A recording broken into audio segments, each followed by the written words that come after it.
Le droit du travail, c'est un des piliers de notre République parce que chacun des combats, ça a été des combats qui ont touché des millions de Français. Et donc chacune des évolutions est un marqueur dans notre société. La date de 1936, c'est un marqueur. Ce sont les premiers congés payés. 15 jours à l'époque, aujourd'hui on est plutôt sur 5 semaines. Mais ces 15 jours, qu'est-ce qu'ils disent? Ils disent que lorsque l'on travaille, le droit au repos, voilà, ce n'est plus un luxe. C'est quelque chose qui est accordé à tout le monde. Et donc le travail, c'est le droit de travailler, mais c'est le droit de ne pas travailler aussi. Avec notre Constitution, on a institutionnalisé le droit de grève.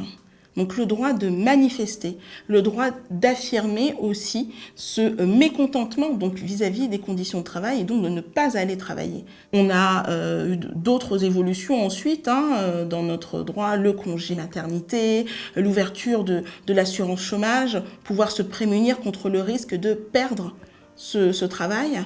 Donc tout ça, ce sont des constructions qui se font au fil de l'évolution de notre droit et qui sont à chaque fois des marqueurs importants puisque ça dit aussi quelle société nous voulons.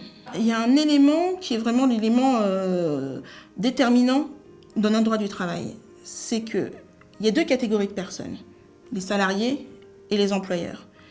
Et donc il y a un lien de subordination entre les deux. C'est-à-dire que les salariés exercent leurs fonctions sous l'autorité de l'employeur. Et le droit du travail, son rôle, c'est de s'assurer que dans l'exercice de ce lien de subordination, eh bien, on garantisse tout de même un maximum de droits et de protection pour tous les salariés. Il y a un lien de subordination, mais ce lien de subordination ne permet pas à l'employeur de faire tout et n'importe quoi.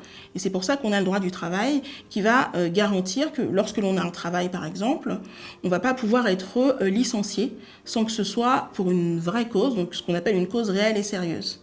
Et à côté de ça, l'employeur, en effet, il a le droit de se séparer d'un salarié qui n'exercerait pas ses fonctions telles que prévues par le contrat de travail. Mais ce sont vraiment les deux éléments. Il y a un lien de subordination et il y a des protections qui sont prévues par le contrat de travail, par le droit du travail pour tous.